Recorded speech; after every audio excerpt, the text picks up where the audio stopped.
রাজধানীর বনানীর ১৩ নম্বর রোডের ডি ব্লকের ৫৩ নম্বর ভবনটি একসময় পরিচিত ছিল হাওয়া ভবন নামে। কথিত আছে ২০০১ সালের জাতীয় নির্বাচনে বিএনপির জয়লাভের পেছনে এই ভবনের গুরুত্ব ছিল ব্যাপক।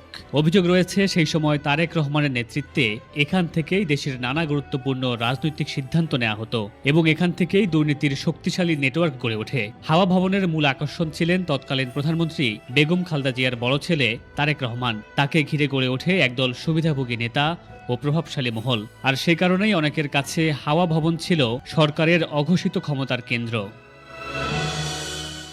হাওয়া ভবনের প্রভাবশালীদের মধ্যে অন্যতম ছিলেন সাবেক সংসদ সদস্য আলী আসগর লবি। ২০০১ সালে বিএনপি ক্ষমতায় আসার পর তিনি রাজনৈতিকভাবে বেশ আলোচনায় আসেন। খালেদা জিয়ার ছেড়ে দেওয়া খুলনা ২ আসনে নির্বাচিত হয়ে সংসদ সদস্য হন তিনি। ১/১১ সময় গ্রেফতার হওয়ার পর যৌথ বাহিনীর কাছে দুর্নীতির অভিযোগ স্বীকার করেন আলী আসগর লবি। সে সময় তিনি দাবি করেন বিএনপির রাজনীতিতে সক্রিয় হওয়ার সময় ১২ লাখ টাকা দিয়ে বেগম খালেদা জিয়াকে একটি পাজেরো জিপ কিনে দিয়েছিলেন, যা পরবর্তীতে তারেক রহমান নিজে ব্যবহার করতেন।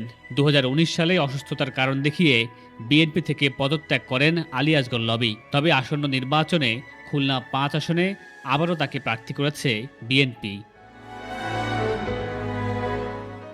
২০০১ সালে নির্বাচনের আগে তারেক রহমানের ঘনিষ্ঠ ছিলেন সাবেক রাষ্ট্রপতি বদরুদ্দোজা চৌধুরীর ছেলে মাহিবি চৌধুরী এবং ব্যবসায়ী গিয়াসউদ্দিন আল মামুন। নির্বাচনের পর সরকার গঠনের সময় বদরুদ্দোজা চৌধুরীকে রাষ্ট্রপতি নির্বাচিত করে বিএনপি। তবে পরবর্তী সময়ে রাজনৈতিক মতবিরোধের জেরে তাকে রাষ্ট্রপতির পদ থেকে অপসারণ করা হয়।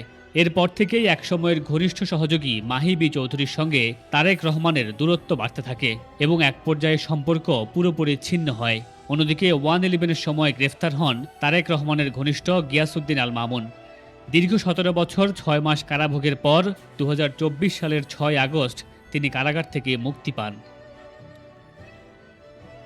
হাওয়া ভবনের আরেক আলোচিত কুশীলব ছিলেন বেগম খালেদা জিয়ার বিশেষ সহকারী হারিস চৌধুরী। ২০০১ সালে প্রধানমন্ত্রী হিসেবে দায়িত্ব নেয়ার পর খালেদা জিয়া তাকে রাজনৈতিক সচিব হিসেবে নিয়োগ দেন। সে সময় তিনি ক্ষমতার অন্যতম প্রভাবশালী কেন্দ্রের ঘনিষ্ঠ হয়ে ওঠেন এবং তারেক রহমানের আস্থাভাজন হিসাবে পরিচিতি পান। তার বিরুদ্ধে দল এবং সরকারের প্রভাব খাটিয়ে অবৈধ সম্পদ অর্জনের অভিযোগ ওঠে। ২০০৭ সালে জরুরি অবস্থা জারির পর দুর্নীতি বিরোধী অভিযানের মুখে হারিস চৌধুরী আত্মগোপনে চলে যান। এরপর আর তাকে প্রকাশ্যে দেখা যায়নি। ২০২২ সালে তার মৃত্যুর খবর সামনে আসে। হাওয়া ভবন কেন্দ্রিক এই তালিকায় আরও অনেকের নাম রয়েছে, যাদের অনেকেই এখনও বিএনপির রাজনীতির সঙ্গে যুক্ত। তাদের মধ্যে উল্লেখযোগ্য সাবেক স্বরাষ্ট্র প্রতিমন্ত্রী লুৎফুজ্জামান বাবর, যিনি এবার নেত্রকোনা ৪ আসনে বিএনপির প্রার্থী। এছাড়া বিএনপির কেন্দ্রীয় কমিটির কোষাধ্যক্ষ এম রশিদুজ্জামান মিল্লাত জামালপুর ১ আসনে, অ্যাডভোকেট এম রুহুল কুদ্দুস তালুকদার দুলু নাটোর ২ আসনে, রকিবুল ইসলাম বকুল খুলনা ৩ আসনে প্রার্থী হয়েছেন। এদের পাশাপাশি AHM সেলিম, খালেদা জিয়ার ভাগ্নে সাইফুল ইসলাম ডিউক সহ আরও অনেকেই হাওয়া ভবনের কার্যক্রমের সঙ্গে জড়িত ছিলেন বলে অভিযোগ রয়েছে।